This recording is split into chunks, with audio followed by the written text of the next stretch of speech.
ಶಿಶುವಾಗಿದ್ದಾಗಲೇ ನಿಮ್ಮ ಮಕ್ಕಳನ್ನು ಶಕ್ತಿಶಾಲಿಯಾಗುವಂತೆ ಮಾಡಿ.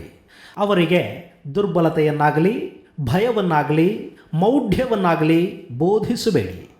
ಅವರ ಮನಸ್ಸುಗಳಿಗೆ ಶಕ್ತಿ ತುಂಬಿ ಅವರನ್ನು ಬಲಶಾಲಿಗಳನ್ನಾಗಿ ಮಾಡಿ. ಸ್ವಾಮಿ ವಿವೇಕಾನಂದ. ನಮಸ್ಕಾರ ಮಕ್ಕಳೇ, ನಾನು ಪುಷ್ಪ. ಇವತ್ತು ನಾವು ಕೆಮಿಸ್ಟ್ರಿನಲ್ಲಿರುವಂಥ ಅಮೈನ್ಸ್ ಬಗ್ಗೆ ಕಲ್ತ್ಕೊಳ್ಳೋಣ. ಇಲ್ಲಿ ನೀವು ಕೆಲವೊಂದು ಅಮೈನ್ಸ್ ಕಾಂಪೌಂಡ್ನ ನೋಡ್ತಾ ಇದ್ದೀರಾ. ಅದರಲ್ಲಿ ಎಕ್ಸಾಂಪಲ್ಸ್ ಆಗಿ ಟ್ರಿಪ್ಟೋಫ್ಯಾನ್, ಹಿಸ್ಟಮೀನ್, ನಿಕೋಟಿನಿಕ್ ಆಸಿಡ್, ಎಪಿನೆಫ್ರಿನ್, ಈ ಥರ ವಿವಿಧ ರೀತಿಯಂಥ ಅಮೈನ್ ಕಾಂಪೌಂಡ್ಗಳು ನಮ್ಮ ದೇಹದಲ್ಲಿ ಇರುತ್ತೆ. ನಮ್ಮ ದೇಹದಲ್ಲಿ ಏನು ಯಾವುದಕ್ಕೋಸ್ಕರ ಇದನ್ನ ಉಪಯೋಗ ಆಗತ್ತೆ ಅಂತಂದರೆ, ಈ ಟ್ರಿಪ್ಟೋಫ್ಯಾನ್ ಅನ್ನೋದು ಅಮಿನೋ ಆಸಿಡ್, ಅಂದರೆ ಪ್ರೋಟೀನ್ನ ನಾವು ಮಾಡಬೇಕು ಅಂತಂದರೆ ನಮ್ಮ ದೇಹದಲ್ಲಿರುವಂಥ ಸೆಲ್ಗಳಲ್ಲಿ ಈ ಟ್ರಿಪ್ಟೋಫ್ಯಾನ್ ಅನ್ನೋ ಅಮಿನೋ ಆಸಿಡ್ ಇರಬೇಕು.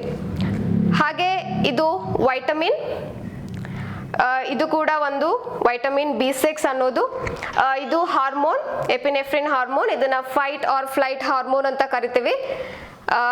ಯಾವಾಗಾದ್ರೂ ನಾಯಿ ಅಟ್ಟಿಸ್ಕೊಂಡು ಬಂದ್ರೆ ನಾವು ಅದರ ಎದುರುಗಡೆ ನಿಂತು ಜಗಳ ಆಡೋ ಥರ ನಮ್ಮ ಬಿಹೇವಿಯರ್ ಇರ್ಬೋದು, ಅಥವಾ ಆ ಜಾಗದಿಂದ ಖಾಲಿ ಮಾಡ್ತೀವಲ್ವ, ಓಡೋಗ್ತೀವಲ್ವ, ಸೊ ಅಂತ ಸ್ಥಿತಿಗೆ ಇದು ಎಪಿನೆಫ್ರಿನ್ ಹಾರ್ಮೋನು ನಮಗೆ ಸಹಾಯ ಮಾಡತ್ತೆ. ಸೊ ಅದೇ ರೀತಿ ಡೋಪಮೈನ್ ಅನ್ನೋದು ಕೂಡ ಒಂದು ರೀತಿಯ ಅಮೈನ್. ಇದನ್ನ ನಾವು ನ್ಯೂರೋ ಟ್ರಾನ್ಸ್ಮಿಟರ್ ಅಂತ ಕರಿತೀವಿ. ನಮ್ಮ ಮೆದುಳಿನಲ್ಲಿ ಆಗ್ತಿರುವಂಥ ಕೆಮಿಕಲ್ ರಿಯಾಕ್ಷನ್ಸ್ ಏನಿದೆ, ಸೊ ಅದು ಒಂದು ನ್ಯೂರೋ ಟ್ರಾನ್ಸ್ಮಿಟರ್ ಬಂದು dopamine, which is N amine. ಈ ಅಮೈನ್ಸ್ನ ನಾವು ಹೇಗೆ ಡಿಫೈನ್ ಮಾಡ್ಬೋದು, ಅಥವಾ ಅಮೈನ್ಸ್ ಅಂದರೆ ಏನು ಅಂದರೆ, ಈ ಅಮೈನ್ಸ್ ಅನ್ನೋದು ಡಿರವೇಟಿವ್ಸ್ ಆಫ್ ಅಮೋನಿಯಾ. ಸೊ ಮೊದಲು ನಾವು ಅಮೋನಿಯಾ ಹೇಗಿರುತ್ತೆ, ಅದರ ಸ್ಟ್ರಕ್ಚರ್ ಏನು ಅಂತ ತಿಳ್ಕೊಳ್ಳೋಣ. ಇಲ್ಲಿ ನೀವು ನೋಡ್ತಿರೋಂಥ ಸ್ಟ್ರಕ್ಚರ್ ಇದು ammonia. So where nitrogen is the central atom. It has got one lone pair of electron. So ಉಳಿದ 3 ಎಲೆಕ್ಟ್ರಾನ್ಸ್ ಹೈಡ್ರೋಜನ್ ಜೊತೆ ಬಾಂಡ್ ಆಗಿರುತ್ತೆ. ಸೊ ಹಾಗಾಗಿ ನಾವು ಈ ಎಲೆಕ್ಟ್ರಾನ್ಸ್ನ ಶೇರ್ಡ್ ಪೇರ್ ಅಂತ ಕರಿತೀವಿ. ಬಟ್ ಈ 2 ಎಲೆಕ್ಟ್ರಾನ್ಸ್ ಏನಿದೆ ಅದನ್ನ ನೈಟ್ರೋಜನ್ ಮೇಲೆ ಬರ್ದಿದೀವಲ್ವಾ, ಇದನ್ನ ನಾವು ಲೋನ್ ಪೇರ್ ಎಲೆಕ್ಟ್ರಾನ್ಸ್ ಅಂತ ಕರಿತೀವಿ. ಸೊ ನೀವು ಕೌಂಟ್ ಮಾಡಿದ್ರೆ ಎಲೆಕ್ಟ್ರಾನ್ಸ್ನ, ಒಂದು ಬಾಂಡ್ ಅಂದ್ರೆ 2 ಎಲೆಕ್ಟ್ರಾನ್. ಸೊ ಈ ರೀತಿ 2 + 2 + 2 6 ಎಲೆಕ್ಟ್ರಾನ್ಸ್ ಶೇರ್ಡ್ ಪೇರ್ ಎಲೆಕ್ಟ್ರಾನ್ಸ್ ಇದೆ. ಹಾಗೆ 2 ಲೋನ್ ಪೇರ್ ಆಫ್ ಎಲೆಕ್ಟ್ರಾನ್ ಇದೆ. ಸೊ ಟೋಟಲ್ 8 ಎಲೆಕ್ಟ್ರಾನ್ಸ್ ಇರುತ್ತೆ. ಇದನ್ನ ನಾವೇನಂತ ಕರಿತೀವಿ, ಆಕ್ಟೇಟ್ ಆಫ್ ಎಲೆಕ್ಟ್ರಾನ್ಸ್ ಅಂತ ಕರಿತೀವಿ. ಓಕೆ, ಸೊ ಈ ಆಕ್ಟೇಟ್ ಆಫ್ ಎಲೆಕ್ಟ್ರಾನ್ ಆದ್ಮೇಲೂ ಕೂಡ ನೈಟ್ರೋಜನ್ ನಲ್ಲಿ ಒಂದು ಲೋನ್ ಪೇರ್ ಆಫ್ ಎಲೆಕ್ಟ್ರಾನ್ ಇದೆ. ಅಂದ್ರೆ ಈ ಎಲೆಕ್ಟ್ರಾನ್ಸ್ ಬರೀ ನೈಟ್ರೋಜನ್ಗೆ ಮಾತ್ರ ಸೀಮಿತವಾಗಿರುತ್ತೆ. ಆದ್ರೆ ಈ ಶೇರ್ಡ್ ಪೇರ್ ಆಫ್ ಎಲೆಕ್ಟ್ರಾನ್ಸ್ ಅಂತ ಏನಿದೆ, ಅದು ಹೈಡ್ರೋಜನ್ ಮತ್ತೆ ನೈಟ್ರೋಜನ್ ಎರಡಕ್ಕೂ ಸೇರಿರುವಂತ ಎಲೆಕ್ಟ್ರಾನ್ಸ್. ಈ ಲೋನ್ ಪೇರ್ ಆಫ್ ಎಲೆಕ್ಟ್ರಾನ್ ತುಂಬಾ ಇಂಪಾರ್ಟೆಂಟು ಅಮೈನ್ಸ್ ಅಲ್ಲಿ. ಯಾಕಪ್ಪ ಅಂತಂದ್ರೆ ಈ ಅಮೈನ್ಸ್ ಅನ್ನೋದು ಬೇಸಸ್. ಸೊ ಆ ಬೇಸಿಕ್ ನೇಚರ್ ಅಂತ ಏನಿದೆ ಈ ಅಮೈನ್ಸ್ಗೆ, ಅದು ಈ ಲೋನ್ ಪೇರ್ ಆಫ್ ಎಲೆಕ್ಟ್ರಾನ್ ಇಂದಾನೆ ಬಂದಿರತ್ತೆ. ಸೊ ನಾವು ಪೇರೆಂಟ್ ಆಟಮ್ ಬಗ್ಗೆ ಕಲ್ತ್ಕೊಂಡ್ವಿ, ಅಮೈನ್ಸ್, ದಟ್ ಈಸ್ ಅಮೋನಿಯಾ. ಈ ಅಮೋನಿಯಾ ಇಂದ ಅಮೈನ್ಸ್ ನ ಹೇಗೆ ಬರೆಯೋದು? ಸೊ ನೀವು ನೋಡಿದಾಗೆ ಅಮೋನಿಯಾದಲ್ಲಿ 3 ಹೈಡ್ರೋಜನ್ ಆಟಮ್ ಇದೆ. ನಾವು ಈ ಹೈಡ್ರೋಜನ್ ಆಟಮ್ ಬದಲಿಗೆ R ಗ್ರೂಪ್ ನ ರಿಪ್ಲೇಸ್ ಮಾಡಬೇಕು. ಸೊ ಏನಿದು R ಗ್ರೂಪ್? R ಗ್ರೂಪ್ ಅನ್ನೋದು ಸಬ್ಸ್ಟಿಟ್ಯೂಯೆಂಟ್ ಅಂತ ಕರಿತೀವಿ. ಓಕೆ, ಇದರಲ್ಲಿ 2 ರೀತಿಯ ಸಬ್ಸ್ಟಿಟ್ಯೂಯೆಂಟ್ ಇರುತ್ತೆ. ಒಂದು ಆಲ್ಕೈಲ್ ಗ್ರೂಪ್, ಇನ್ನೊಂದು ಅರೈಲ್ ಗ್ರೂಪ್. ಎರಡಕ್ಕೂ ಏನು ವ್ಯತ್ಯಾಸ ಅಂದ್ರೆ, ಆಲ್ಕೈಲ್ ಗ್ರೂಪ್ ಅನ್ನೋದು ಆಲಿಫ್ಯಾಟಿಕ್ ಅಂತ ಕರಿತೀವಿ, ವೆರಾಸ್ ಅರೈಲ್ ಗ್ರೂಪ್ ಅನ್ನೋದು ಆರೋಮ್ಯಾಟಿಕ್. ಅಂದ್ರೆ ಬೆನ್ಸಿನ್ ರಿಂಗ್ ಇರಬೇಕು, ಅದನ್ನ ನಾವು ಆರೋಮ್ಯಾಟಿಕ್ ಅಂತ ಕರಿತೀವಿ. ಬೆನ್ಸಿನ್ ರಿಂಗ್ ಇಲ್ಲದೆ ಇರೋ ಅಂತ ಸೈಡ್ ಚೈನ್ ನಾವು ಆಲಿಫ್ಯಾಟಿಕ್ ಅಂತ ಕರಿತೀವಿ. ಸೊ ನಿಮ್ಮ ಸಿಲೆಬಸ್ ನಲ್ಲಿ ನೀವು ನೆನ್ಪಿಟ್ಕೊಳ್ಬೇಕಾಗಿರುವಂತ R ಗ್ರೂಪ್ಸ್ ಅಂದ್ರೆ CH3, C2, H5, C3, H7. So ಇದಕ್ಕೆ ಹೇಗೆ ಹೆಸರು ಕೊಡೋದು ಅಂದ್ರೆ, CH3 is known as methyl group, C2H5 is ethyl group, C3H7 is propyl group. ಇದು aliphatic R groups. Aromatic R groups are the aryl groups ಅಂದ್ರೆ benzene ring ಇರಬೇಕು. ಇದನ್ನ ನಾವು C6H5 ಅಂತ ಕನ್ಸಿಡರ್ ಮಾಡ್ತೀವಿ. ಓಕೆ, ಸೊ ಇಲ್ಲಿ ನೀವು ನೋಡ್ತಾ ಇದ್ದೀರಾ, ಇದನ್ನ ನಾವು ಬೆನ್ಸಿನ್ ರಿಂಗ್ ಅಂತ ಕರಿತೀವಿ. ಇದನ್ನ ನಾವು ರೆಪ್ರೆಸೆಂಟ್ ಮಾಡಬೇಕಾದ್ರೆ ಅದರಲ್ಲಿ 6 ಕಾರ್ಬನ್ ಇರುತ್ತೆ. ಹೇಗೆ ಅಂದ್ರೆ 1 2 3 4 5 6 ಕಾರ್ಬನ್ ಇದೆ. 5 ಹೈಡ್ರೋಜನ್ ಆಟಮ್ ಇರುತ್ತೆ. ಇಲ್ಲಿ ಇರುವಂತ ಎಲ್ಲಾ ಕಾರ್ಬನ್ ಆಟಮ್ಗೂ ಕೂಡ ಒಂದು ಹೈಡ್ರೋಜನ್ ಆಟಮ್ ಬಾಂಡ್ ಆಗಿರುತ್ತೆ. ಸೊ ಅದಕ್ಕೆ ನಾವು 5 ಹೈಡ್ರೋಜನ್ ಆಟಮ್ನ ಬರ್ದಿದ್ದೀವಿ. ಆದ್ರೆ ಇಲ್ಲಿ ಬೆನ್ಸಿನ್ ರಿಂಗ್ ಅಂತ ನೀವು ಯೋಚನೆ ಮಾಡ್ತಿರ್ಬೋದು, ಬೆನ್ಸಿನ್ ರಿಂಗ್ C6H6 ಅಲ್ವಾ, ಇಲ್ಲೇನಪ್ಪ C6H5 ಅಂತ ಹೇಳ್ಕೊಡ್ತಿದ್ದಾರೆ ಅನ್ಕೊಂಡ್ರೆ, ಇಲ್ಲಿ 6ನೇ ಕಾರ್ಬನ್ ಏನಿದೆ ಅಲ್ಲ, ಅಲ್ಲಿ ನಾವು ಹೈಡ್ರೋಜನ್ ಬದಲಿಗೆ NH2 ಗ್ರೂಪ್ ನ ಆಡ್ ಮಾಡಿದೀವಿ. ಓಕೆ, ಸೊ ಹಾಗಾಗಿ ನೆಕ್ಸ್ಟ್ ಟೈಮ್ ಇಂದ ನೀವು ಅರೈಲ್ ಗ್ರೂಪ್ ಅಂತ ನೆನಪಿಸ್ಕೊಂಡಾಗೆಲ್ಲ C6H5 ಅನ್ನೋದನ್ನ ನೆನಪಿನಲ್ಲಿ ಇಟ್ಕೊಳ್ಬೇಕಾಗತ್ತೆ. ಸೊ ಇನ್ನೊಂದ್ಸಲ ನೋಡೋಣ definition of amines. Amines are derivative of ammonia where 1 or more hydrogen atom is replaced by R group. So ಇಲ್ಲಿ ನಿಮ್ಗೆ ಅಮೋನಿಯಾ ಅಂದ್ರೆ ಏನು ಅಂತ ಗೊತ್ತಾಯ್ತು, R ಗ್ರೂಪ್ ನಲ್ಲಿ ಎಷ್ಟು ವಿಧ ಇದೆ ಅಂತ ಗೊತ್ತಾಯ್ತು. Examples for R groups also you have understood. Okay, so ಅದನ್ನ ನಾವು ಈಗ ಅಪ್ಲೈ ಮಾಡೋಣ, ಫಾರ್ಮುಲಾ ಬರೆಯೋಣ. ಸೊ ಇದರಲ್ಲಿ 1 ಹೈಡ್ರೋಜನ್ ಬದಲಿಗೆ ನಾವಿಲ್ಲಿ ಮೀಥೈಲ್ ಗ್ರೂಪ್ ನ ಆಡ್ ಮಾಡ್ತಾ ಇದೀವಿ. ಸೊ ಅವಾಗ ಏನ್ ಉಳ್ಕೊಳ್ಳುತ್ತೆ, ಅಮೋನಿಯಾದಲ್ಲಿ NH2 ಹಾಗೆ ಉಳ್ಕೊಳ್ಳುತ್ತೆ. 1 ಹೈಡ್ರೋಜನ್ ಬದಲಿಗೆ ನಾನಿಲ್ಲಿ ಮೀಥೈಲ್ ಗ್ರೂಪ್ ನ ಆಡ್ ಮಾಡಿದ್ದೀನಿ. ಸೊ ಅವಾಗ ಇದನ್ನ ನಾವು ಅಮೋನಿಯಾ ಅಂತ ಕರೀಲಿಕ್ಕಾಗಲ್ಲ, ಅದ್ರ ಡಿರೈವೇಟಿವ್ ಇದನ್ನ ನಾವು ಮೆಥನಮೈನ್ ಅಂತ ಕರಿತೀವಿ. ಆದ್ರೆ ಇಲ್ಲಿ NH2 ಗ್ರೂಪ್ ಮಾತ್ರ ಇರುತ್ತೆ. ಅದೇ ರೀತಿ ಈ ಹೈಡ್ರೋಜನ್ ಆಟಮ್ ಬದಲಿಗೆ ನಾನು C6H5 ನ ಆಡ್ ಮಾಡಿದ್ರೆ ನನಗೆ ಈ ರೀತಿಯಾದ ಸ್ಟ್ರಕ್ಚರ್ ಸಿಗತ್ತೆ. So this is how you can define the amines.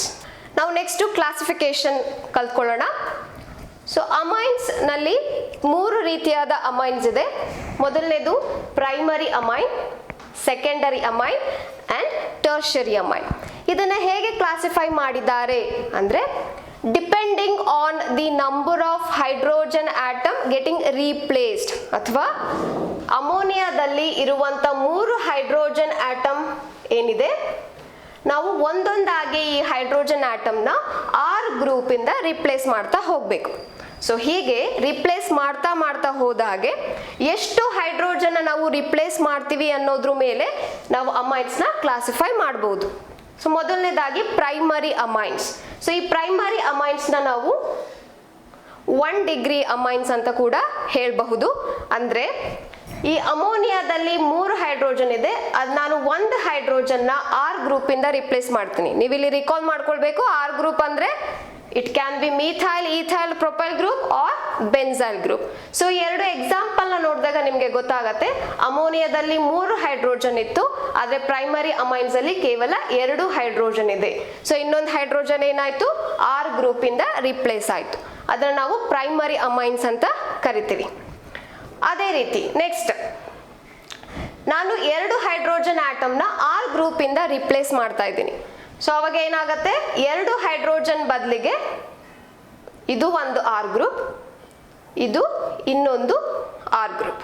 So ಅವಾಗ ಕೇವಲ 1 ಹೈಡ್ರೋಜನ್ ಮಾತ್ರ ಉಳ್ಕೊಳ್ಳುತ್ತೆ. ಇದನ್ನ ನಾವು ಸೆಕೆಂಡರಿ ಅಮೈನ್ಸ್ ಅಂತ ಕರಿತೀವಿ. ನಾವು ಕೊನೆಯಲ್ಲಿ ಇಲ್ಲಿರುವಂತ ಇನ್ನೊಂದು ಹೈಡ್ರೋಜನ್ ಆಟಮ್ನು ಕೂಡ ರಿಪ್ಲೇಸ್ ಮಾಡಬಹುದು, ಅವಾಗ ಅದನ್ನ ಟರ್ಷರಿ ಅಮೈನ್ಸ್ ಅಂತ ಕರಿತೀವಿ. ಸೊ ನೀವು ನೆನ್ಪಿಟ್ಕೊಳ್ಬೇಕಾದ್ರೆ, with respect to hydrogen you remember, or with respect to the presence of R groups you can remember. ಅಂದ್ರೆ ಈಗ 2 ಹೈಡ್ರೋಜನ್ ಆಟಮ್ 1 R ಗ್ರೂಪ್ ಇರೋದನ್ನ ಪ್ರೈಮರಿ ಅಮೈನ್ಸ್ ಅಂತ ನಾನು ನೆನ್ಪಿಟ್ಕೊಳ್ಳಿ, ಅಥವಾ ನಾನು ಬರೀ R ಗ್ರೂಪ್ ಇಂದ ಮಾತ್ರ ನೆನ್ಪಿಟ್ಕೊಳ್ತೀನಿ ಅಂದ್ರೆ ಅದು ಕೂಡ ಮಾಡಬಹುದು. ಸೊ ಹಾಗೆ ಇಲ್ಲಿ 1 ಹೈಡ್ರೋಜನ್ ಆಟಮ್ ಇರುತ್ತೆ, 2 R ಗ್ರೂಪ್ಸ್ ಇರುತ್ತೆ. ಟರ್ಷರಿ ಅಮೈನ್ಸ್ ಅಲ್ಲಿ ಹೈಡ್ರೋಜನ್ ಇರಲ್ಲ, ಕೇವಲ 3 R ಗ್ರೂಪ್ಸ್ ಇರುತ್ತೆ. ಸೊ ನೀವು ಈ ರೀತಿಯಾಗಿ ನೆನ್ಪಿಟ್ಕೊಳ್ತಾ ಹೋದ್ರೆ ಎಕ್ಸಾಮ್ ನಲ್ಲಿ ನಿಮ್ಗೆ ಕ್ಲಾಸಿಫೈ ಮಾಡಿ ಅಮೈನ್ಸ್ ನ, for example here you can take, we have to classify these compounds into primary, secondary and tertiary amine. So ಹೇಗೆ ಮಾಡಬಹುದು ಅಂದ್ರೆ, ಮೊದಲನೇದಾಗಿ ನೋಡ್ಕೋಬೇಕಾಗಿರೋದು ನೈಟ್ರೋಜನ್ ಇದೆಯಾ. ಯಾಕಂದ್ರೆ ಅಮೈನ್ಸ್ ಅಂತಂದ್ರೆ ನಮ್ಗೆ ನೈಟ್ರೋಜನ್ ಇರ್ಲೇಬೇಕು. ಎಸ್, ಎಲ್ಲಾ ಕಾಂಪೌಂಡ್ ಅಲ್ಲೂ ನೈಟ್ರೋಜನ್ ಇದೆ. ಸೊ ಈಗ ಇದರಲ್ಲಿ ಪ್ರೈಮರಿ ಯಾವುದು, ಸೆಕೆಂಡರಿ ಯಾವುದು ಅಂತ ನೀವು ರಿಕಾಲ್ ಮಾಡ್ಕೋಬೇಕಾಗಿರೋದು. ಪ್ರೈಮರಿ 2 ಹೈಡ್ರೋಜನ್ ಆಟಮ್ ಮತ್ತೆ 1 R ಗ್ರೂಪ್ ಇರುತ್ತೆ ಅರೌಂಡ್ ನೈಟ್ರೋಜನ್. ಇಲ್ಲಿ ನೋಡಿ ಒಂದು ನೈಟ್ರೋಜನ್ ಆಟಮ್ ಇದೆ, ಅದ್ರ ಜೊತೆ ಕೇವಲ 1 ಹೈಡ್ರೋಜನ್ ಮಾತ್ರ ಇದೆ. ಸೊ ಏನಿದು ಈ ಗ್ರೂಪ್ಗಳು ಅಂತಂದ್ರೆ ಇದನ್ನ ನಾವು R ಗ್ರೂಪ್ ಅಂತ ಕನ್ಸಿಡರ್ ಮಾಡಬೇಕು. ಎರಡೂ ಕಡೆಗೂ R ಗ್ರೂಪ್ ಇರತ್ತೆ. ಸೊ ಹಾಗಾಗಿ ಇಲ್ಲಿ 2 R ಗ್ರೂಪ್ ಮತ್ತೆ 1 ಹೈಡ್ರೋಜನ್ ಇರೋದ್ರಿಂದ ನಾವು ಇದನ್ನ ಏನಂತ ಕ್ಲಾಸಿಫೈ ಮಾಡ್ಬೋದು, ಇದನ್ನ ಸೆಕೆಂಡರಿ ಅಮೈನ್ ಅಂತ ಕ್ಲಾಸಿಫೈ ಮಾಡ್ಬೋದು. ಈ ಕಾಂಪೌಂಡ್ಗೆ ಬಂದ್ರೆ ಇದರಲ್ಲಿ 1 ನೈಟ್ರೋಜನ್ ಆಟಮ್ ಇದೆ, 3 ಕಡೆಗೂ R ಗ್ರೂಪ್ ಇದೆ. ಓಕೆ, ಸೊ ಇದನ್ನ ನಾವು ಟರ್ಷರಿ ಅಂತ ಕರಿತೇವೆ. ಸೊ ನಾನು ಮುಂಚೆನೆ ಹೇಳಿದ ಹಾಗೆ ಟರ್ಷರಿನಲ್ಲಿ 0 hydrogen and 3 R groups will be there. So that is what this compound is. ನೀವು ಈ ಕಾಂಪೌಂಡ್ಗೆ ಬಂದ್ರೆ ಯೂಶುವಲಿ ಎಲ್ಲಾ ಮಕ್ಕಳು ಮಾಡುವಂತ ಮಿಸ್ಟೇಕ್, ಇಲ್ಲಿ ಒಂದು R ಗ್ರೂಪ್ ಇದೆ, ಇಲ್ಲೊಂದು R ಗ್ರೂಪ್ ಇದೆ, ಇಲ್ಲೊಂದು R ಗ್ರೂಪ್ ಇದೆ, ಟರ್ಷರಿ ಬರ್ಬಿಡೋಣ ಅಂತ ಬರೀತಾರೆ. ಆದ್ರೆ ನಾವೆಲ್ಲಿ ನೋಡ್ಬೇಕು, ನೈಟ್ರೋಜನ್ ನಲ್ಲಿ ನೋಡ್ಬೇಕು. ಓಕೆ, ಸೊ ಈ ನೈಟ್ರೋಜನ್ ನೋಡಿ, ಈ ನೈಟ್ರೋಜನ್ ಜೊತೆ 2 ಹೈಡ್ರೋಜನ್ ಆಟಮ್ ಇದೆ, ಇದು ಎಲ್ಲ ಸೇರಿ 1 R ಗ್ರೂಪ್ ಆಗತ್ತೆ. ಸೊ 1 R ಗ್ರೂಪ್, 2 ಹೈಡ್ರೋಜನ್ ಇದ್ರೆ ಏನಂತ ಕರಿಬೇಕು, ಅದನ್ನ ಪ್ರೈಮರಿ ಅಮೈನ್ಸ್ ಅಂತ ಕರಿಬೇಕು. ನೆಕ್ಸ್ಟ್ ಲಾಸ್ಟ್ ಕಾಂಪೌಂಡ್ಗೆ ಬಂದ್ರೆ ಇಲ್ಲೂ ಒಂದು R ಗ್ರೂಪ್ ಇದೆ, ಇದು ಒಂದು R ಗ್ರೂಪ್, ಇಲ್ಲೂ ಕೂಡ R ಗ್ರೂಪ್ ಇದೆ, ಇದು ಕೂಡ R ಗ್ರೂಪ್. ಏನಪ್ಪ ಇದು ಹೊಸ ಕಾಂಪೌಂಡ್ ಅಂದ್ರೆ, ನಾ ಹೇಳ್ದೆ ಮುಂಚೆ ನೈಟ್ರೋಜನ್ ಮೇಲೆ ಲೋನ್ ಪೇರ್ ಆಫ್ ಎಲೆಕ್ಟ್ರಾನ್ಸ್ ಇರುತ್ತೆ ಅಂತ ಹೇಳ್ದೆ ಅಲ್ವಾ. ಕೇವಲ ಈ ಎಲೆಕ್ಟ್ರಾನ್ಸ್ ಮಾತ್ರ ಹೈಡ್ರೋಜನ್ ಜೊತೆ ಅಥವಾ R ಗ್ರೂಪ್ ಜೊತೆ ಬಾಂಡ್ ಆಗಲ್ಲ. Even this lone pair of electron also can involve in the reaction. Okay, so ಇಲ್ಲಿ ಆಗಿರೋದು ಅದೇನೆ, ಆ ಲೋನ್ ಪೇರ್ ಆಫ್ ಎಲೆಕ್ಟ್ರಾನ್ಸ್ ಏನಿದೆ ಅದು ಕೂಡ ಒಂದು R ಗ್ರೂಪ್ ಜೊತೆ ರಿಯಾಕ್ಟ್ ಆಗಿದೆ ಅಥವಾ ಅದಕ್ಕೆ ಕೊಟ್ಟಿದೆ. ಸೊ ನಾವು ಅದನ್ನ ಹೇಗೆ ರೆಪ್ರೆಸೆಂಟ್ ಮಾಡ್ಬೋದು ಅಂದ್ರೆ R4n ಪ್ಲಸ್ ಅಂತ ಬರಿಬೇಕು. ಯಾಕೆ ಪ್ಲಸ್ ಸೈನ್ ಬರಿಬೇಕು ಅಂತಂದ್ರೆ, whenever any element loses N electron it will gain positive charge. ಅದಕ್ಕೆ ನಾವಿಲ್ಲಿ ಈ ಪಾಸಿಟಿವ್ ಸೈನ್ ನ ಬರೀಲೇಬೇಕು. ಸೊ ಇದನ್ನ ನಾವೇನಂತ ಕರಿತೀವಿ ಅಂದ್ರೆ ಕ್ವಾಟರ್ನರಿ ಅಮೋನಿಯಂ ಸಾಲ್ಟ್ ಅಂತ ಕರಿತೀವಿ. ಓಕೆ, ನೆಕ್ಸ್ಟ್ ನಾಮನ್ಕ್ಲೇಚರ್ ಬಗ್ಗೆ ಕಲ್ತ್ಕೊಳ್ಳೋಣ. ನಾಮನ್ಕ್ಲೇಚರ್ ಅಂದ್ರೆ ನೇಮಿಂಗ್. ಸೊ ನಾವು ಹೇಗೆ ಆರ್ಗ್ಯಾನಿಕ್ ಕಾಂಪೌಂಡ್ ನ ನೇಮ್ ಮಾಡಬಹುದು. ಸೊ ಇದರಲ್ಲಿ 2 ರೀತಿ ಇದೆ, ನಿಮ್ಗೆ ಈಗಾಗಲೇ ಗೊತ್ತಿರುತ್ತೆ. ಒಂದು IUPAC ನಾಮನ್ಕ್ಲೇಚರ್. IUPAC international union of pure and applied chemistry. ಇವರು ಒಂದು ಸರ್ಟನ್ ರೂಲ್ಸ್ ನ ಕೊಟ್ಟಿರ್ತಾರೆ ನಮ್ಗೆ. ಯಾಕಪ್ಪ ಈ ರೂಲ್ಸ್ ನ ಫಾಲೋ ಮಾಡಬೇಕು ಅಂದ್ರೆ, ಈಗ ನಾನು ಇಂಡಿಯಾದಲ್ಲಿದ್ದೀನಿ, ಇಲ್ಲಿ ನಾನು ಈ ಕಾಂಪೌಂಡ್ ನ ಒಂದು ರೀತಿಯಾಗಿ ನೇಮ್ ಮಾಡ್ತೀನಿ. ಸೊ ಯಾರೋ ಜರ್ಮನಿನಲ್ಲಿರೋರು ಅವ್ರಿಗೆ ಯಾವ್ದು ಬೇಕೋ ಆ ರೂಲ್ಸ್ನ ಫಾಲೋ ಮಾಡಿಕೊಂಡು ನೇಮ್ ಮಾಡಿದ್ರೆ, ನಾನು ಮೆಥನಮೈನ್ ಬಗ್ಗೆನೇ ಮಾತಾಡ್ತಿದ್ದೀನಿ, ಅವರು ಕೂಡ ಮೆಥನಮೈನ್ ಬಗ್ಗೆ ಮಾತಾಡ್ತಿದ್ರೆ, ಎರಡೂ ಕಂಟ್ರಿನಲ್ಲಿ ರೂಲ್ಸ್ ಬೇರೆ ಬೇರೆ ಇದ್ದಾಗ ಏನಾಗತ್ತೆ, ನಾವು ಒಂದೇ ಕಾಂಪೌಂಡ್ ಬಗ್ಗೆ ಮಾತಾಡ್ತಿದ್ದೀವಿ ಅಂತ ನಮಗೆ ಗೊತ್ತಾಗಲ್ಲ. ಹಾಗಾಗಿ ಎಂಟೈರ್ ವರ್ಲ್ಡ್ ಯಾರ್ಯಾರು ಕೆಮಿಸ್ಟ್ರಿ ಕಲಿತಾ ಇದ್ದಾರೆ ಎಲ್ಲರೂ ಈ IUPAC ರೂಲ್ಸ್ ನ ಫಾಲೋ ಮಾಡಬೇಕು. ಆಗ ನಾವು ಯಾವುದೇ ಒಂದು ಕಾಂಪೌಂಡ್ ಬಗ್ಗೆ ಮಾತಾಡ್ತಿದ್ರೆ ಅವ್ರಿಗೂ ಕೂಡ ಅದೇ ಕಾಂಪೌಂಡ್ ಬಗ್ಗೆ ಮಾತಾಡ್ತಿದ್ದಾರೆ ಅಂತ ಅರ್ಥ ಆಗತ್ತೆ. ಸೊ ನಾವೀಗ ಫಸ್ಟ್ IUPAC ರೂಲ್ಸ್ ನ ಕಲಿಬೇಕು. ಇನ್ನೊಂದು ಮೆಥಡ್ ಅಲ್ಲಿ ನೇಮ್ ಮಾಡ್ಬೋದು, ಅದನ್ನ ನಾವು ಕಾಮನ್ ನೇಮ್ ಅಂತ ಕರಿತೀವಿ. ನಿಮ್ಗೆ ಎಕ್ಸಾಮ್ ಪಾಯಿಂಟ್ ಆಫ್ ವ್ಯೂ ಅಂತ ನೋಡ್ಕೊಂಡ್ರೆ ಯೂಶುವಲಿ IUPAC ನಾಮನ್ಕ್ಲೇಚರ್ನೇ ಅವರು ಕೇಳೋದು, ಬಟ್ ಕೆಲವೊಂದು ಸಲ ಕಾಮನ್ ನೇಮ್ ಕೂಡ ನೆನಪಿರ್ಬೇಕು. ಸೊ ನಾವೀಗ ಫಸ್ಟ್ IUPAC ನಾಮನ್ಕ್ಲೇಚರ್ ಕಲ್ತ್ಕೊಳ್ಳೋಣ. ನಾನಿಲ್ಲಿ ಮೊದಲು ಪ್ರೈಮರಿ ಅಮೈನ್ಸ್ ನ ಹೇಗೆ ನೇಮ್ ಮಾಡೋದು ಅಂತ ಹೇಳ್ಕೊಡ್ತೀನಿ. ಸೊ ಪ್ರೈಮರಿ ಅಮೈನ್ಸ್ ನಾವು ಆಲ್ಕನಮೈನ್ಸ್ ಅಂತ ನೇಮ್ ಮಾಡ್ತೀವಿ. ಸೊ ಏನಿದು ಆಲ್ಕನಮೈನ್ಸ್ ಅಂದ್ರೆ, ಈ ಅಮೈನ್ ಅಂದ್ರೆ ನಿಮ್ಗೆ ಈಗಾಗಲೇ ಅರ್ಥ ಆಗಿದೆ, NH2 ಗ್ರೂಪ್ ಇರಬೇಕು. ಈ ಆಲ್ಕ್ ಅಂದ್ರೆ ಏನು? ಆಲ್ಕ್ ಅಂತಂದ್ರೆ R ಗ್ರೂಪ್. ಓಕೆ, ಈ ಆನ್ ಅಂತಂದ್ರೆ ಈ R ಗ್ರೂಪ್ ಅಲ್ಲಿ ಕಾರ್ಬನ್ ಇರುತ್ತೆ ಅಲ್ವಾ, ಕಾರ್ಬನ್ ಟು ಕಾರ್ಬನ್, ಎರಡು ಕಾರ್ಬನ್ ಆಟಮ್ಗಳ ಮಧ್ಯೆ ಡಬಲ್ ಬಾಂಡ್ ಇದೆಯಾ ಅಥವಾ ಸಿಂಗಲ್ ಬಾಂಡ್ ಇದೆಯಾ ಅಥವಾ ಟ್ರಿಪಲ್ ಬಾಂಡ್ ಇದೆಯಾ ಅನ್ನೋದ್ರ ಮೇಲೆ ಈ ಆನ್ ಅನ್ನೋದು ಡಿಪೆಂಡ್ ಆಗುತ್ತೆ. ಇದನ್ನ ನಾವೇನಂತ ಕರಿತೀವಿ, ಸಫಿಕ್ಸ್ ಅಂತ ಕರಿತೀವಿ. ಇದನ್ನ ನೀವು 11th ಸ್ಟ್ಯಾಂಡರ್ಡ್ ಅಲ್ಲಿ ಕಲ್ತಿರ್ತೀರ, ಪ್ರೈಮರಿ ಸಫಿಕ್ಸ್ ಅಂತ ಕರಿತೀವಿ. ಸೊ ಹೇಗೆ ಅದನ್ನ ಯೂಸ್ ಮಾಡಬೇಕು ಅಂದ್ರೆ, ನೀವು ಆರ್ ಗ್ರೂಪ್ನ ಸಪ್ರೇಟ್ ಆಗಿ ತಗೊಂಡಾಗ ಅಲ್ಲಿ ಒಂದಕ್ಕಿಂತ ಜಾಸ್ತಿ ಆರ್ ಗ್ರೂಪ್ಸ್ ಇದ್ರೆ ಆ ಎರಡು ಕಾರ್ಬನ್ ಮಧ್ಯೆ ನೀವು ಯಾವ ತರ ಬಾಂಡ್ ಇದೆ ಅಂತ ಚೆಕ್ ಮಾಡಬೇಕು. ಸಿಂಗಲ್ ಬಾಂಡ್ ಇದ್ರೆ ಅದನ್ನ ನಾವು ಏನ್ ಅಂತ ತಗೊಳ್ತೀವಿ, ಡಬಲ್ ಬಾಂಡ್ ಇದ್ರೆ ಈನ್ ಅಂತ ತಗೊಳ್ಬೇಕು, ಟ್ರಿಪಲ್ ಬಾಂಡ್ ಇದ್ರೆ ಐನ್ ಅಂತ ಕನ್ಸಿಡರ್ ಮಾಡಬೇಕು. ಸೊ ಹಾಗಾಗಿ ಈ ಏನ್, ene and ine also ending with an vowel. Amine ಅನ್ನೋದು ಎ ಇಂದ ಸ್ಟಾರ್ಟ್ ಆಗಿದೆ, that is also an vowel. ಹಾಗಾಗಿ ನಾವು ಈ ಈನ್ ನಾವು ತೆಗೆದಾಕ್ಬಿಡ್ತೀವಿ, ಅದ್ರ ಬದಲಿಗೆ ಕೇವಲ ಆನ್ ಅಂತ ಉಳಿಸ್ಕೊಳ್ತೀವಿ. ಸೊ ದಟ್ ಈಸ್ ಆಲ್ಕ್ ಅನ್ನೋದು ಆರ್ ಗ್ರೂಪ್, ಆನ್ ಅನ್ನೋದು ಆ ಆರ್ ಗ್ರೂಪ್ ನಲ್ಲಿರೋ ಕಾರ್ಬನ್ ಮಧ್ಯೆ ಇರುವಂತ ಬಾಂಡ್. ಡಬಲ್ ಬಾಂಡ, ಸಿಂಗಲ್ ಬಾಂಡ, ಟ್ರಿಪಲ್ ಬಾಂಡ ನೀವು ಚೆಕ್ ಮಾಡಬೇಕು. ಈ ಅಮೈನ್ಸ್ ಅನ್ನೋದು NH2 group. Let us take an example here. CH3NH2 ಅಂತ ಕೊಟ್ಟಿರ್ತಾರೆ. ಸೊ ಇಲ್ಲಿ NH2 ಅಂತಂದ್ರೆ ನೀವು ಬೇಕಿದ್ರೆ ಮೊದಲೇ ಬರ್ಕೊಳ್ಬಹುದು, ಅಮೈನ್ಸ್ ಅಂತ ಬರ್ಕೊಳ್ಳಿ. ಇಲ್ಲಿ ಈ CH3 group, CH3 group is now R group. R is equal to CH3. ಈ R ಗ್ರೂಪ್ ನಲ್ಲಿ ಎಷ್ಟು ಕಾರ್ಬನ್ ಇದೆ ನೋಡ್ಕೊಳ್ಬೇಕು. ಅದು ಒಂದು ಕಾರ್ಬನ್. ಒಂದು ಕಾರ್ಬನ್ ಇದ್ರೆ ನಾವು ಅದಕ್ಕೆ ರೂಟ್ ವರ್ಡ್ ಏನಂತ ಯೂಸ್ ಮಾಡ್ತೀವಿ, ಮೆತ್ ಅಂತ ಯೂಸ್ ಮಾಡ್ತೀವಿ. ಸೊ ಅದು ಮೆತ್. ಒಂದೇ ಕಾರ್ಬನ್ ಇರೋದ್ರಿಂದ ಇದನ್ನ ನಾವು ಸಿಂಗಲ್ ಬಾಂಡ್ ಅಂತಾನೆ ತಗೊಳ್ತೀವಿ. So it is on. ಅದಕ್ಕೆ ಇದ್ರ ಹೆಸರು ಮೆಥನಮೈನ್ ಅಂತ ಹೇಳ್ತೀವಿ. ಅದೇ ರೀತಿ ಇನ್ನೊಂದು ಎಕ್ಸಾಂಪಲ್ ಇಲ್ಲಿ ತಗೊಂಡಿದ್ದೀವಿ. NH2 ಗ್ರೂಪ್ ಇದೆ, ಅಮೈನ್ ಗ್ರೂಪ್, ಇದು ಆರ್ ಗ್ರೂಪ್. ಈ ಆರ್ ಗ್ರೂಪ್ ಅಲ್ಲಿ ಎರಡು ಕಾರ್ಬನ್ ಇದೆ. ಎರಡು ಕಾರ್ಬನ್ ಇದ್ರೆ ನಾವು ಅದನ್ನ ಎತ್ ಅಂತ ಕನ್ಸಿಡರ್ ಮಾಡ್ತೀವಿ. ಈ ಕಾರ್ಬನ್ ಟು ಕಾರ್ಬನ್ ಮಧ್ಯೆ ಸಿಂಗಲ್ ಬಾಂಡ್ ಇದೆ, ಸಿಂಗಲ್ ಬಾಂಡ್ ಇದ್ರೆ ಆನ್ ಅಂತ ತಗೊಳ್ಬೇಕು. So ethane amine. The overall name of this compound is ethanamine. ಅದೇ ರೀತಿ ಇನ್ನೊಂದು ನೀವು ಇದನ್ನ ನೀವೇ ಸಾಲ್ವ್ ಮಾಡ್ಬೋದು. 3 ಕಾರ್ಬನ್ ಇದೆ, prop, single bond ane and amine. ನಿಮ್ಮ exam point of view single bond ಇರುವಂತ ಕಾಂಪೌಂಡೇ ಕೊಡೋದ್ರಿಂದ ನಾನು ಇಲ್ಲಿ ಜನರಲ್ ನೇಮ್ನ ಆಲ್ಕನಮೈನ್ಸ್ ಅಂತ ಬರ್ದಿದ್ದೀನಿ. ಇನ್ನೊಂದು ಇಲ್ಲಿ ಸ್ಟ್ರಕ್ಚರ್ ಬಂದು ಈ ರೀತಿಯಾಗಿ ಇದೆ. CH3 CH CH3. This is R group. Again prop, ಇದು 3 ಕಾರ್ಬನ್ ಆಟಮ್ ಇದೆ, ಆನ್. ಇಲ್ಲಿ ಯಾಕೆ 2 ಅಮೈನ್ಸ್ ಅಂತ ಬರ್ದಿದ್ದೀನಿ ಅಂದ್ರೆ, ಈ ಅಮೈನ್ ಗ್ರೂಪ್ ಅಂತ ಏನಿದೆ ಇದಕ್ಕೆ ನಾವು ಪೊಸಿಷನ್ ಕೊಡಬೇಕು.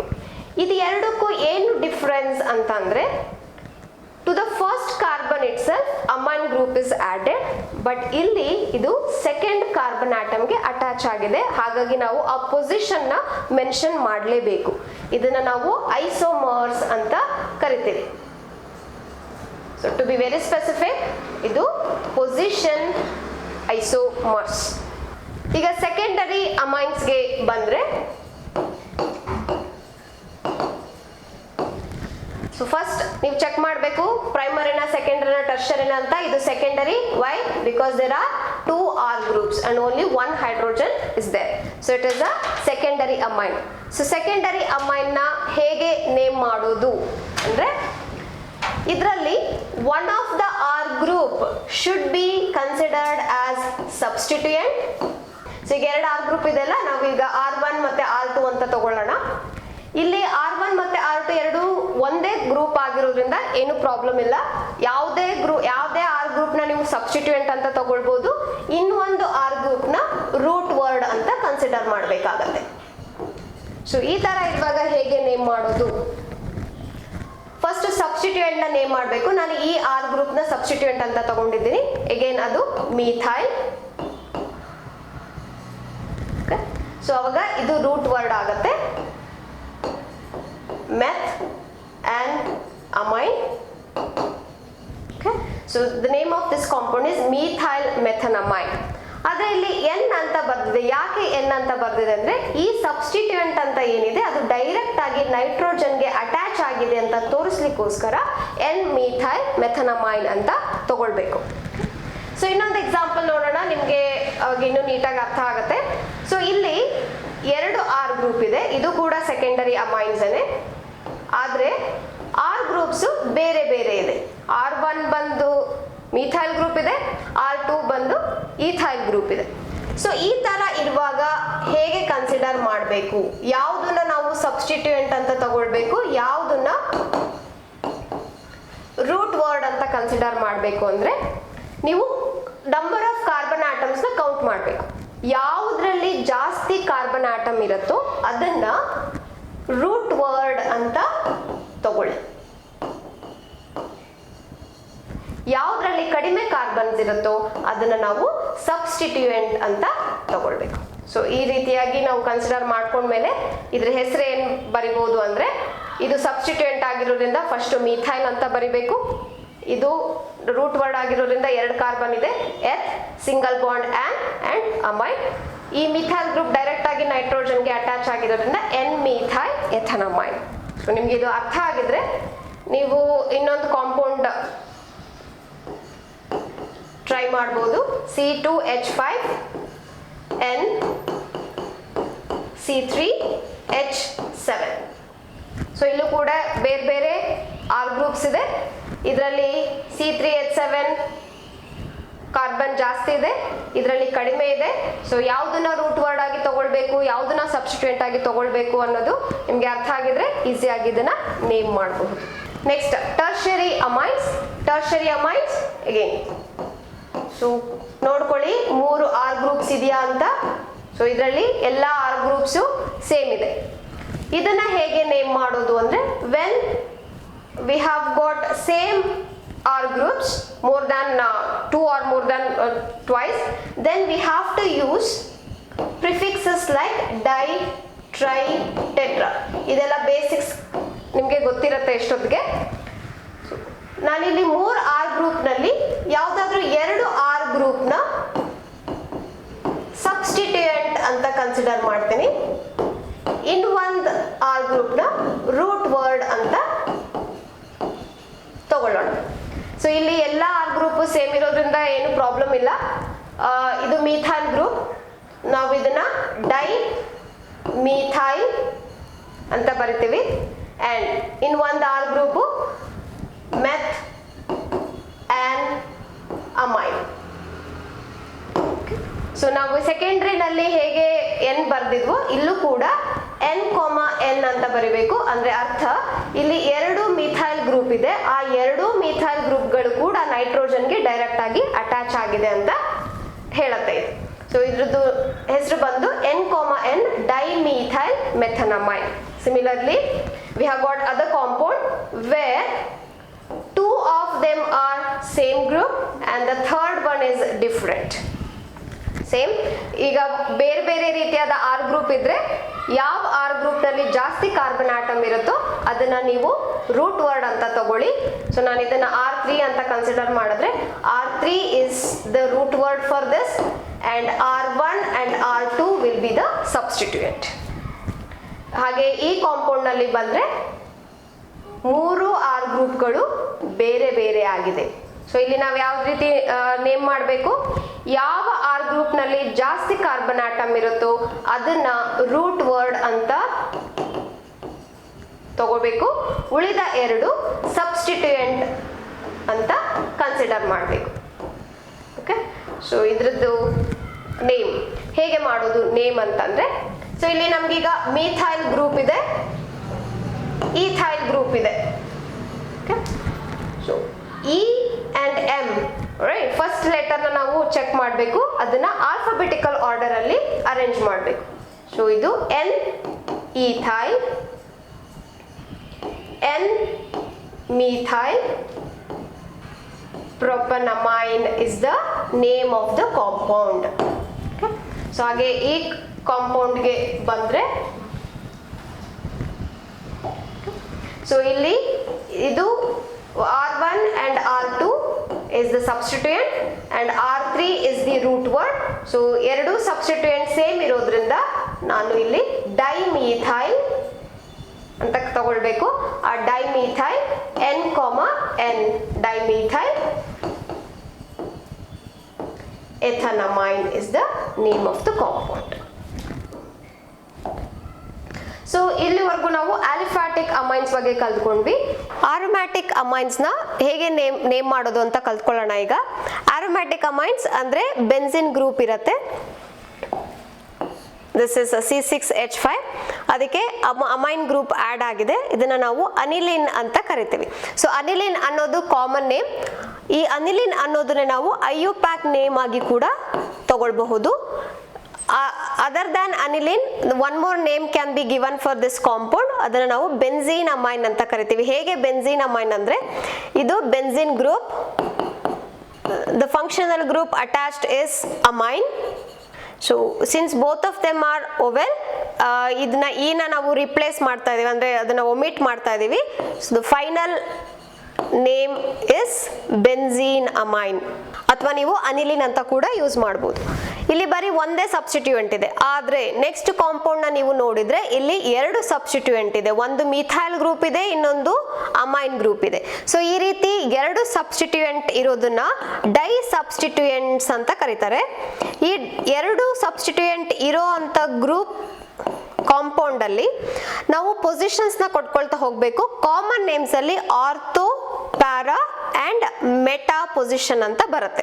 ಸೊ ಏನಿದು ಆರ್ಥೋ, ಪ್ಯಾರಾ, ಮೆಟಾ ಅಂತಂದ್ರೆ in the benzene ring A and B ಅಂತ ಎರಡು ಗ್ರೂಪ್ ಇದೆ, ಅಟ್ಯಾಚ್ ಆಗಿದೆ ಅಂತ ತಗೊಂಡ್ರೆ ಈ A ಗ್ರೂಪ್ ನ ನಾವು ಫಸ್ಟ್ ಪೊಸಿಷನ್ ಅಂತ ಕನ್ಸಿಡರ್ ಮಾಡಿದ್ರೆ ಈ ಬಿ ಗ್ರೂಪ್ ಅಟ್ಯಾಚ್ ಆಗಿರೋ ಕಾರ್ಬನ್ ನಾವು ಸೆಕೆಂಡ್ ಗ್ರೂಪ್ ಅಂತ ತಗೊಳ್ತೀವಿ.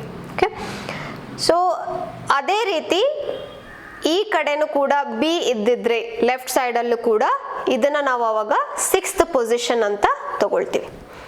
ಸೊ ಇದರ್ 1,2 ಆರ್ 1,6 ಈ ಯಾವುದೇ ಪೊಸಿಷನ್ ನಲ್ಲಿ ಸಬ್ಸ್ಟಿಟ್ಯೂಯೆಂಟ್ ಇದ್ರೆ ಇದನ್ನ ನಾವು ಆರ್ಥೋ ಕಾಂಪೌಂಡ್ಸ್ ಅಂತ ಕನ್ಸಿಡರ್ ಮಾಡಬೇಕು.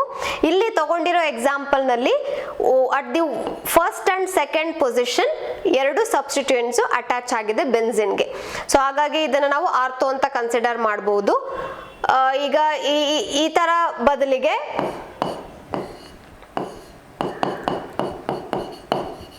NH2 ಈ ಕಡೆ CH3 ಇದ್ದಿದ್ರೆ ಇದನ್ನು ಕೂಡ ನಾವು this is first position and now this will become second position. It won't be considered as sixth position because ನಾವು ಅವಾಗ ಲೆಫ್ಟ್ ಕಡೆಯಿಂದ ನಂಬರ್ ಮಾಡ್ಕೊಳ್ತಾ ಹೋಗ್ಬೇಕು. Always we should give the least possible number. Okay,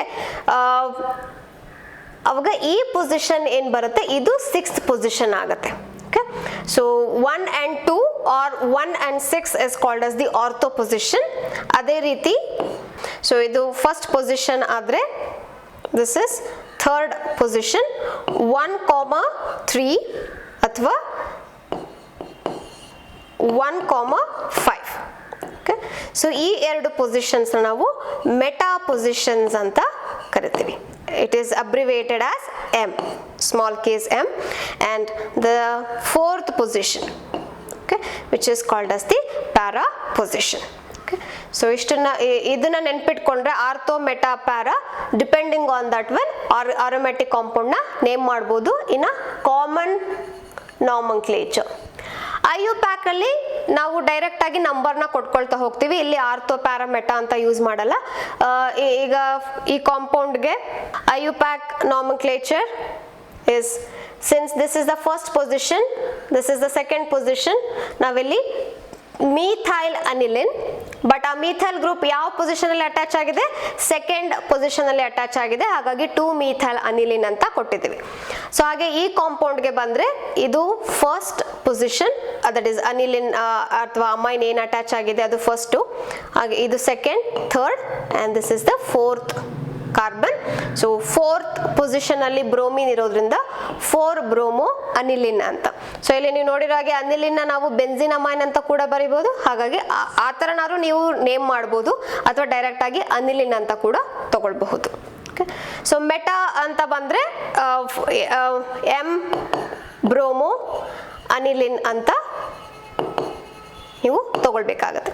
so ಈ group ಏನಪ್ಪ, ಇದು ಈ compound ಯಾಕೆ ಈ ತರ ನೇಮ್ ಮಾಡಿದ್ದಾರೆ ಎನ್ಕಾಮೈನ್ ಡೈಮಿಥೈಲ್ ಬೆನ್ಸಿನ್ ಅಮೈನ್ ಅಂದ್ರೆ ಇದು ಏನಿದೆ ಈ CH3 ಟ್ವೈಸ್ ಅಂತ ಏನಿದೆ ಇದು ಡೈರೆಕ್ಟ್ ಆಗಿ ನೈಟ್ರೋಜನ್ಗೆ ಅಟ್ಯಾಚ್ ಆಗಿದೆ, ಅದು ಬೆನ್ಸಿನ್ಗೆ ಅಟ್ಯಾಚ್ ಆಗಿಲ್ಲ.